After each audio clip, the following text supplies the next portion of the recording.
as you have seen on the program, and you may not or you may know, of the strange term ecosystem-based management. And I place myself here now in this morning sessions and the discussions we've had in kind of, I guess, start with reconnecting to this morning's earliest idea of how we create change, or what we work with in a theory of change aspect, or how we assume that the actions linked to, for example, climate change, organic farming, gender discussions, all these things, how we assume they lead to something. One of a key kind of assumption that we in CCB Baltic, but also many other NGOs, and in fact also at least some in government also think about, one of these factors or one of these potential change drivers is a change management. So we think of ways to, I mean, basically what we have managed or how we have managed the sea or environmental issues quite often, they haven't really worked, or they are insufficient. And the assumption and the thinking behind ecosystem-based management is kind of to address these problems that we face. But anyway, I will talk about ecosystem-based management and kind of try to link it into the discussions we've had today. But first, I obviously I will try to explain what it is or what it isn't, and to just try to split up the term a little bit. And I'm not going to go super deep or anything. It's a very, very kind of EBM, or because that's the shortening EBM acronym for dummies, or for us stupid people, as I usually say. So that's what I'll try to do. But just to get us going, and I have to apologize already now to translators. I usually speak very fast, and there's no stopping me.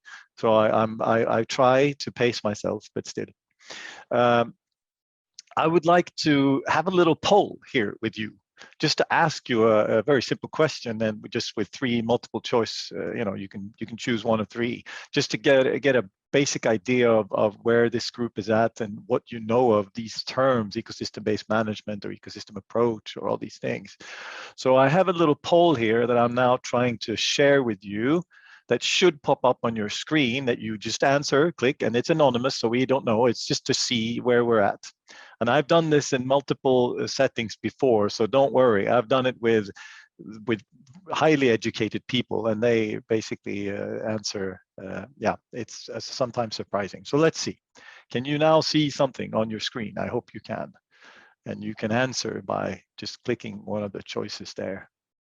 So the question is, how would you assess your basic knowledge of what ecosystem-based management is?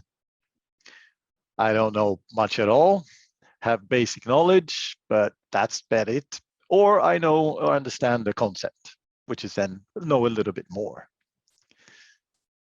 So we have the results of the poll basically say that we have roughly, well, it's almost a division of 3. So 33% don't know much, to be honest. Slightly more, one more respondent, so that becomes 44% have basic knowledge, and 22% know and understand the concept.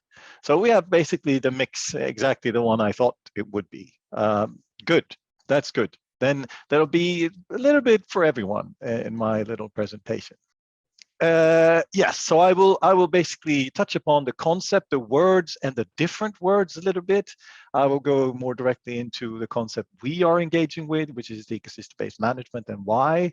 And then I will also tell you a little bit of the problems, then reconnecting back to kind of our theory of change, meaning is what we NGOs kind of need to do if we think this type of management is one of the conditions, if you remember this morning, one of the conditions that need to be in place for us to really change our management, to take account for these climate adaptation needs, or changing ecosystem due to climate change, or nutrients, or fisheries, or whatever, how they must connect to each other in a different way than we have done so far. So that's a little bit what I'm trying to do, but I'll probably fail.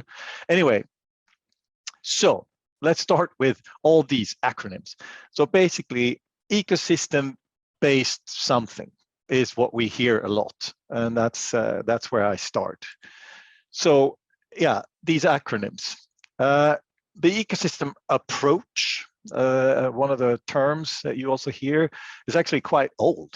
It's been around for a long time. It can be traced in all kinds of literature, but quite often almost some of the literatures that probably Martin, the speaker about gender, has studied, a little bit about environmental ethics, these very early thinkers regarding we are doing something to our planet that's just not good. And they were wondering that, you know, the system, how we manage things, we tend to be very linear. You know, we build this thing, or we do that, or we construct this, and we have Ministry of Agriculture, and we have ministries of education, and, you know, we have them separated in silos because that's how we make things simpler or easier. But the environment and our ecosystem isn't that way. It's a system, it's connected, and we should think differently. So that's where it stems from, kind of, this thinking. And it became a really big and prominent terminology discussion, theoretical, again, this condition for a change, in the big Earth Summit in Rio. I don't know, you probably are familiar with Rio and why this was a milestone event, but I'm not going to go into that now, but that's a complete different talk, actually. I know a lot of people that were there. I didn't go myself. I wish I would have, but still. I'm not that old, so I was very young at the time, but still. At that point and the years following, there are a lot of principles and ideas of more concreteness was developed regarding this ecosystem-based something thinking. And it became part of what's called the CBD, or the Convention on Biodiversity, or Biological Diversity. It's a UN affiliated program, CBD program. Again, not so important, but still. And there were these, you probably heard of the Malawi principles. It's a set of concrete, I'll show them briefly later, concrete ideas on what should be part of a different management for us to manage the environment and human interactions in a different way, more fit to the environment than fit to our human kind of wants and needs. So that's kind of a brief history like that. And since around 2000, it's been utilized and spread and discussed and thought about how to actually do it or how to change things. That's been a constant discussion, and that's 20 years now. So it became a strong concept internationally from basically these dates here and onwards, but it is very poorly or not at all implemented, and there are reasons for that I'll come back to. Okay, and here's this little, I don't know, dreamy kind of picture of what we are talking about in more graphical form. I will show you this again and go through it in a minute, but basically this is what it is about, that there needs to be a merging, there needs to be a center point somewhere where all these different issues are combining, where we see them all together and not separate. But so I'll don't worry, don't be afraid, I will come back to that and explain it. Okay, but first we need to clear up a couple of things, because there are these terms, as I said, you said in the beginning here, you saw EBM, IM, AM, there are all kinds of terminologies, and they're actually related, but they are not the same. So I'll just show you quickly now. So they are stemming from the same origin, this kind of debate or discussion that something needs to change. We need a different management, but there are important differences. So first of all, the ecosystem approach, you hear that a lot, you read about that. That is, I would say, again, this is kind of a, desktop discussion here. I mean, but still there are differences in these words. Ecosystem approach kind of signals some kind of more of a theoretical, critical thinking, that we need to move towards this and do that. It's more of more of a fluffier kind of a way of thinking, and that started the discussion. But then there is ecosystem-based management, and there we have shifted. We have put in ecosystem, yes, but based management. So already there, the term management is signaling that that's actually something we do. We're now beyond thinking about a theoretical approach to change. We are now actually proposing management tools, and that becomes a reality. That's okay. So we're supposed to do these, use these. So those are quite different. Approach is one thing, management is another. We have so far very much engaged with the term used in the management part here. We want to see this put to use. So that's where we are now. I mean, we as in NGOs thinking about this as well. I mean, I say also in CCB, we have a discussion internally on what we actually think about these things and what we think should be done, et cetera, et cetera. So this is an ongoing discussion, which I could obviously I'll invite you all to take part in. And we've had 2 meetings about this already, but we will continue. So the acronyms, yeah. So it gets worse in a way, because sometimes you see them all mixed up. So it can be an ecosystem approach to management. This is very common. And there you have both of it. So it's both the management thing, but also the theoretical approach. I would advise not to use that because it just mixes things up, but just for you to understand that it is the same concept. Everyone is thinking about the same kind of way, but still there are problems. Again, I'll come back to that. So I would advise not to mix these up, but to talk about an ecosystem approach and an ecosystem management. Yeah, and then there are also elements of adding, for example, in the case of fisheries, as you know, it's a big impact on the ocean. They can add an F in there, so it becomes ecosystem-based fisheries management, which to me is a mistake, because you then talk again about one thing, fisheries, where it should be the ecosystem and everything, all activities, not just, you know. But anyway, you will see it and read it, and it will come in papers and stuff. Again, you need to understand, aha, it's ecosystem-based something, meaning, you know, this historic backdrop, so to speak. Also, you will see integrated approach. You can also see integrated holistic approach, which is just another acronym or a word for basically the same thing. And then we have a final one, which has been quite popular also in this region and elsewhere, which is this sort of integrated approach to management. Again, mixing of an approach to something and actually managing something.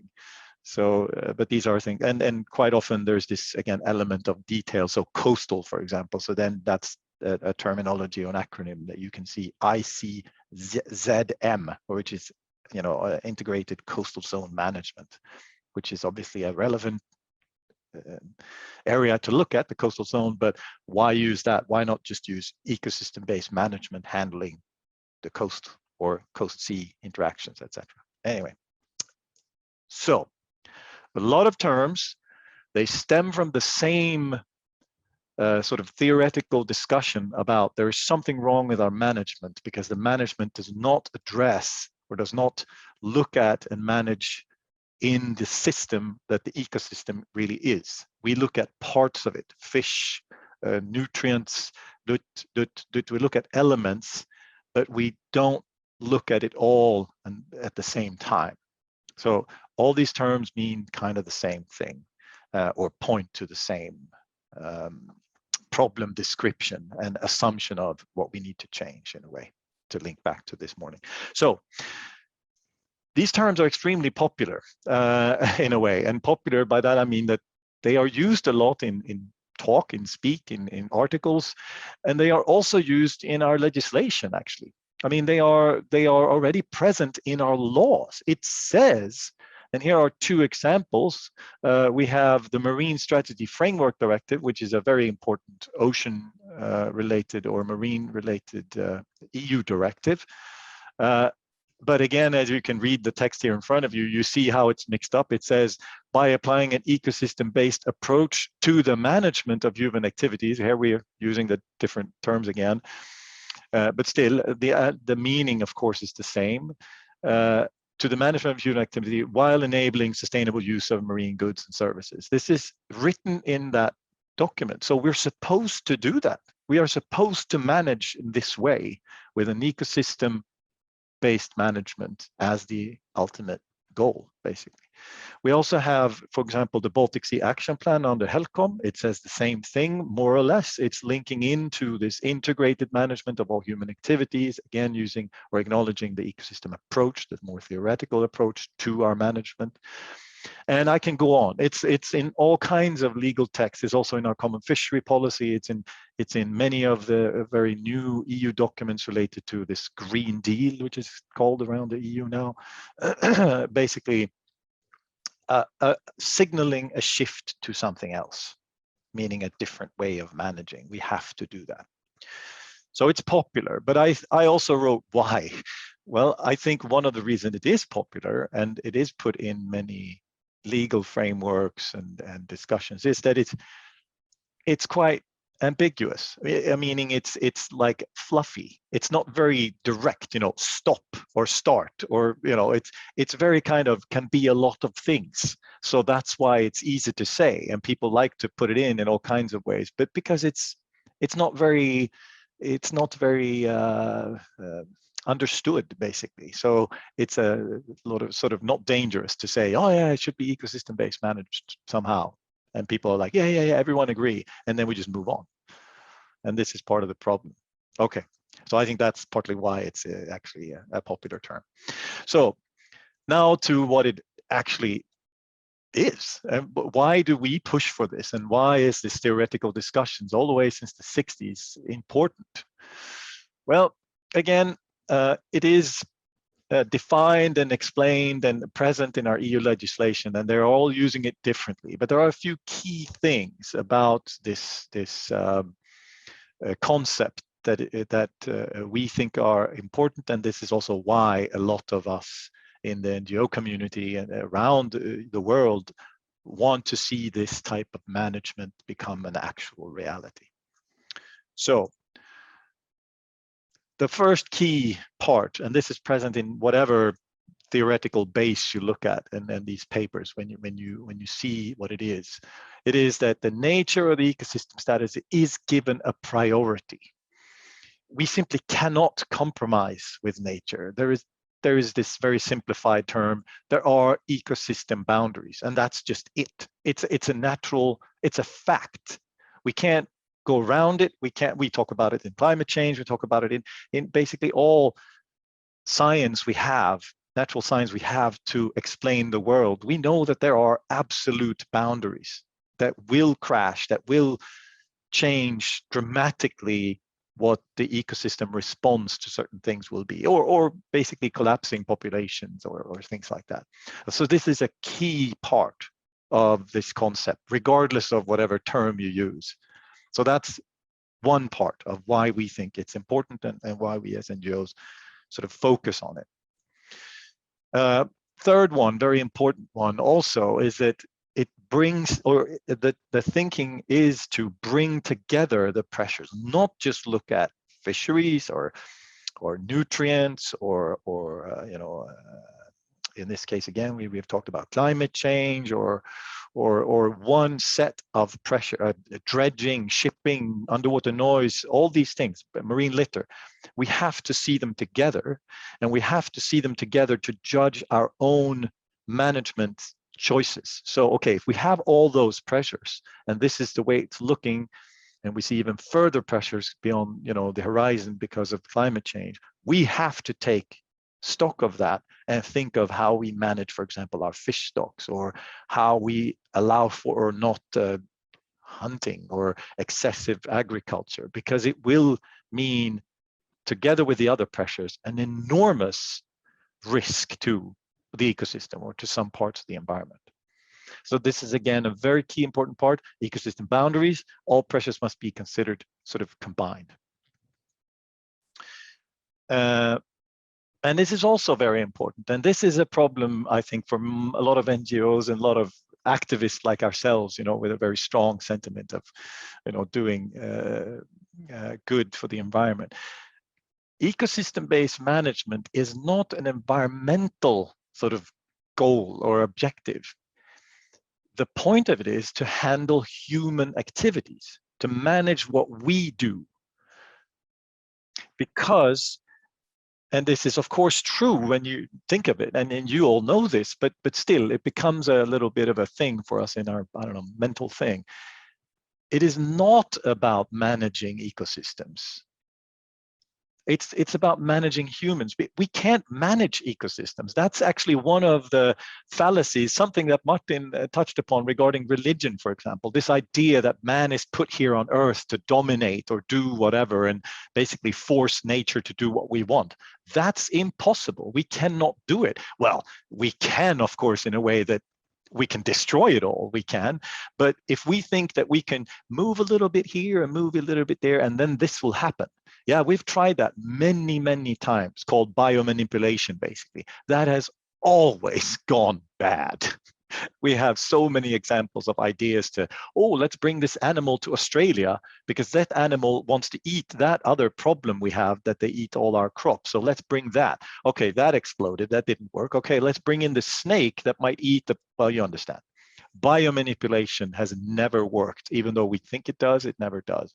So ecosystem-based management is to manage our human activities and choices we make, not about managing the ecosystem. Think about that and keep that if you have issues or problems with that for a later, you know, and I can't see hands or questions, by the way, Camille, so please interrupt me if there's something like that. Okay, great. We're doing good so far. Where are we on time? I promised I wouldn't stretch my, okay, yeah, ecosystem boundaries. I actually just made a little extra on that because it is really crucial. It is obviously a key point. Yeah, so some more parts of this concept, which is now, and I should have erased that something in the heading there, because now I'm really talking about ecosystem-based management, not a theoretical approach, but management. So key attributes, the important things. There are quite a few of them, but I've summarized 5 key ones I think are crucial. So it is a constant adaptation to new situations, new data and science. This is important, and this also places a lot of pressure on rules and regulations that we have, because either the rules have to be flexible, so you can adjust them, or you have to be sort of ready to more or less constantly change the rules, and both of them represent problems, but it is a challenge anyway. The management is and must be very area focused. It is linked to ecological criteria rather than anything else. So what I mean is that we have a coastal zone, or we have an area, a sub-area of the Baltic that is sort of ecologically coherent. We can't stretch that out and to try and manage the entire Baltic in one go, basically, most of the time. Some things you can, but using an ecosystem-based management, because the pressures, the ecological situations, the food web, for example, is quite local. So it has to be put in the right scale for it to work. Sometimes that scale is very, very local. It's around a river stretch, or it's around a, you know, so that's something to keep in mind also. But this is the third bullet here is really important also. This is the one of the key things of this graphical image I'll show you in a minute. It is this cross-sectoral thing. We can't think agriculture, fisheries, shipping, you know, all these things. We have to bring them together and link these activities and pressures to the total impact. And when we do that, we have to think about what's called trade-offs, or what we choose. Oops, I did something. I went backwards.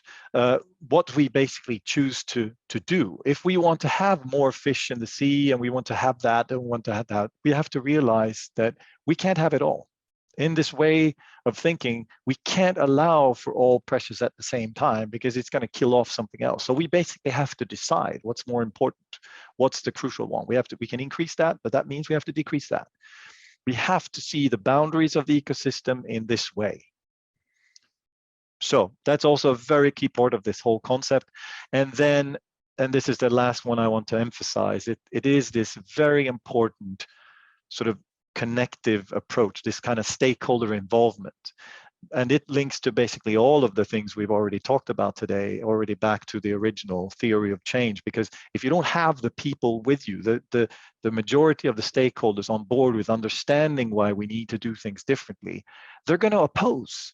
they're not gonna want to be part of it, or they will start using the classic, oh, those people over there decided something, talk about them and us and all this. We need to have a more inclusive thinking, so it becomes us, our problem, and we're gonna fix it. That's an important part of this thinking, and I think perhaps something that we can think about in our development of projects, ideas, and how we get a change going. That without that inclusiveness, I remember also the question this morning from some of you regarding if people think what you're doing is wrong or whatever, that might be a signal that they're not involved enough, or they are conflicting because they feel this is pressured upon them from someone else if they don't understand the problem. I know this is hugely difficult, but still, this might be it. Something to think about. Yeah, so the key reasons why were those three things: ecosystem boundaries, very important. Here are some more concrete things and actually having to do with managing differently.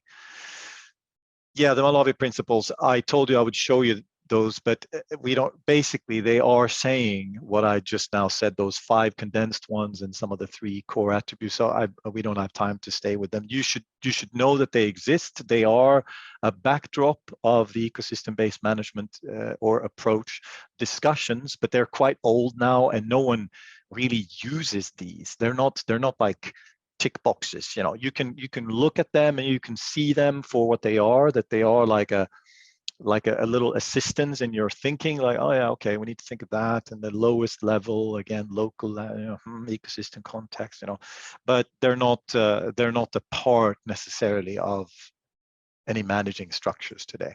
So all this probably sounds great to you, and it sounds just like, yeah, of course, who doesn't understand this? This is a thing. The ecosystem is an ecosystem, and we have to think of the ecosystem, its boundaries. We have to look at all the things around it, how it's connected, and if we pull here, something happens over here. It just makes sense. It makes sense, which is again probably why it's quite a popular term. But it's not so easy to do. And again, this is also something we've talked about today. Some old structures and things of how we have done things, they stand in the way. But so let's just look at this graph. So this is just basically what I said before. It's just showing the different spheres of interests of human activities that we do or we manage somehow.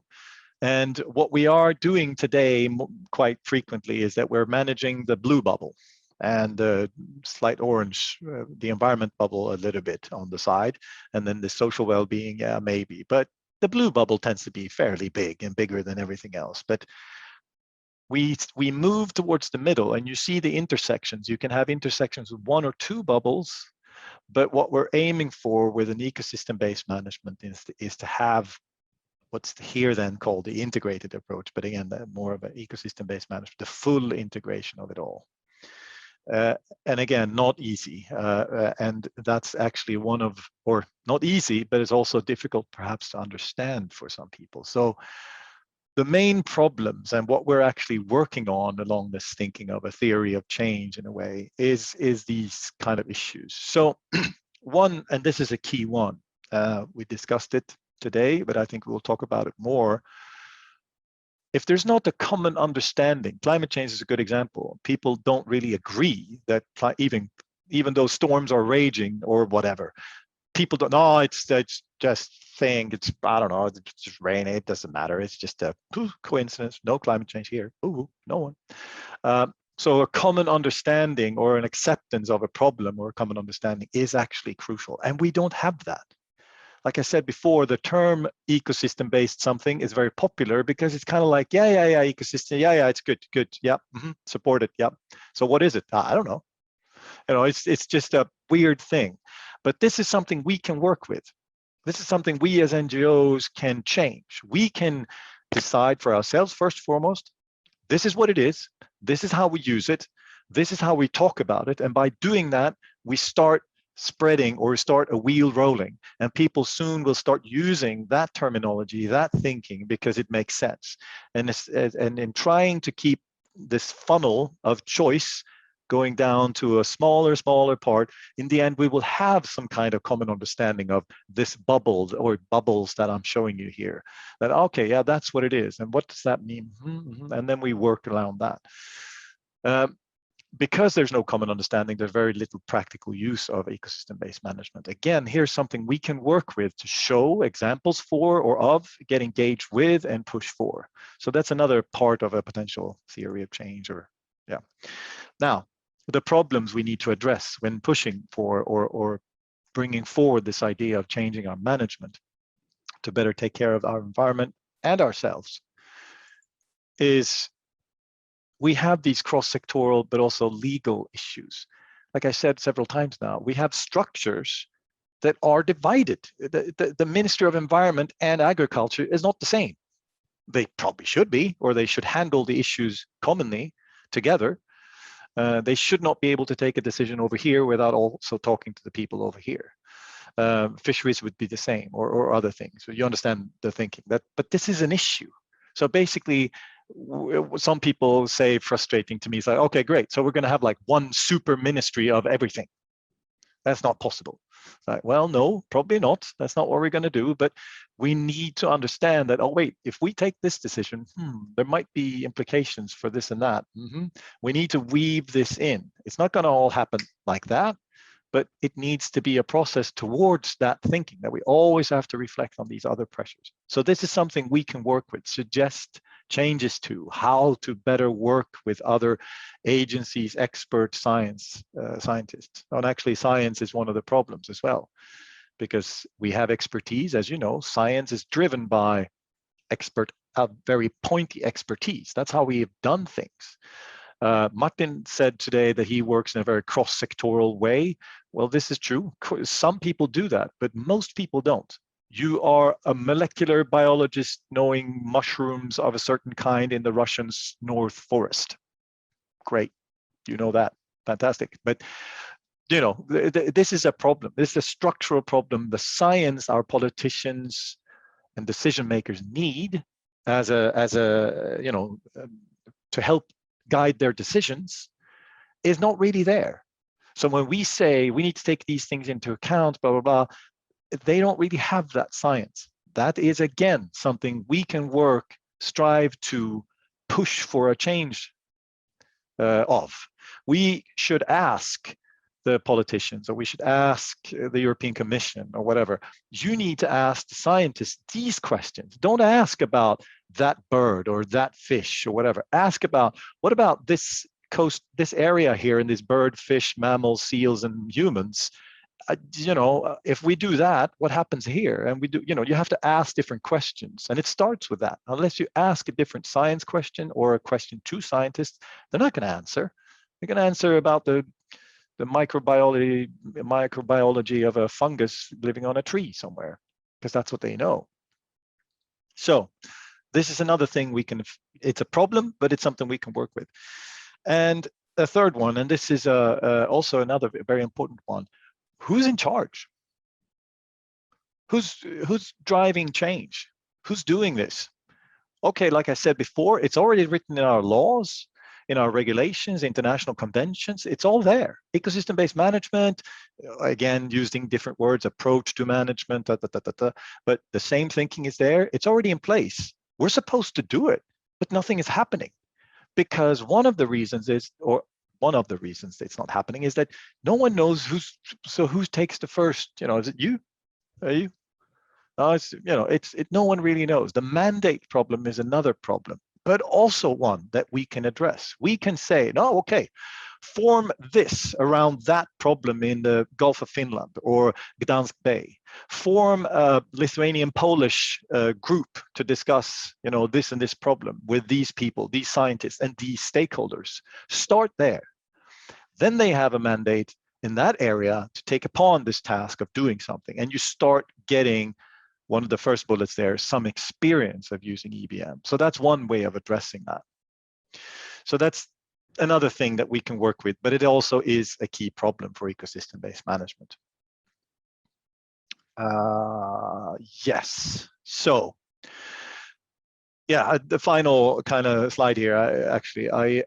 These are I just summed up a couple of things or thought-worthy things that, like I said now, ecosystem-based management is already a part of all and everything. So that part is already, some of you said today, we need a legal change. We need a new law that says this and this. I agree. That's a lot of things we do is trying to change a policy or get a better policy, to change these things. That's part of our engagement in things. But in this case, it's already there. So what we need to do now is show how or in what way or so. So there is practical use of EBM. Actually, US, Australia, some other areas, they've come quite much further than us.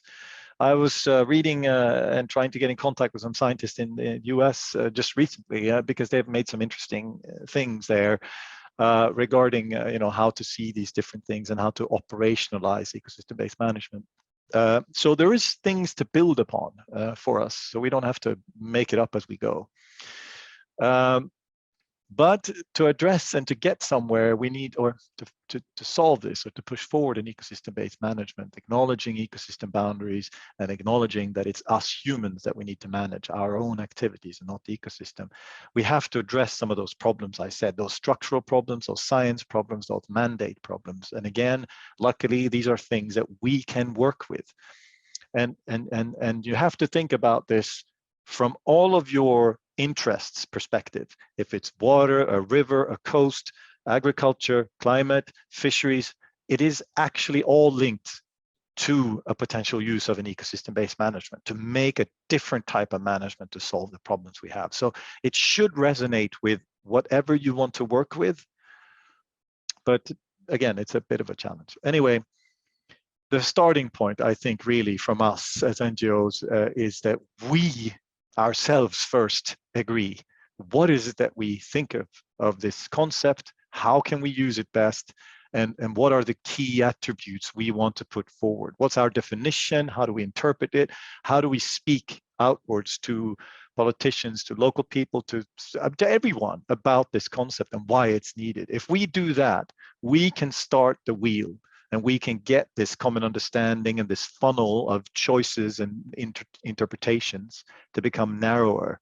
And then we can potentially get a different type of management that actually more thinks of us in the ecosystem than us forcing things on the ecosystem. And I guess that's a good summary of why we really care about this concept. So I don't know if it helped or not, if it gave you some more insights in these things, but important take-home messages. It's a mess of concepts. In a way, they're the same, but it's partly up to us to define and say what we mean with it. As long as it's just keeps fluffing in different ways, in different directions, it's kind of not good. So we should be pushing for a specific kind of interpretation of it and why it's important. Understanding the limitations, of course, of what we can do always, but there are ways for us to put this forward. I think I will leave it at that, and hopefully I confused you even more than before. I don't know, but but still, ecosystem-based management is a challenge, but it's also, I think, very useful tool for us to use for ourselves and also in our way of presenting problems. And the solution to the problems many times can be that we change the way we manage things, that we do it differently.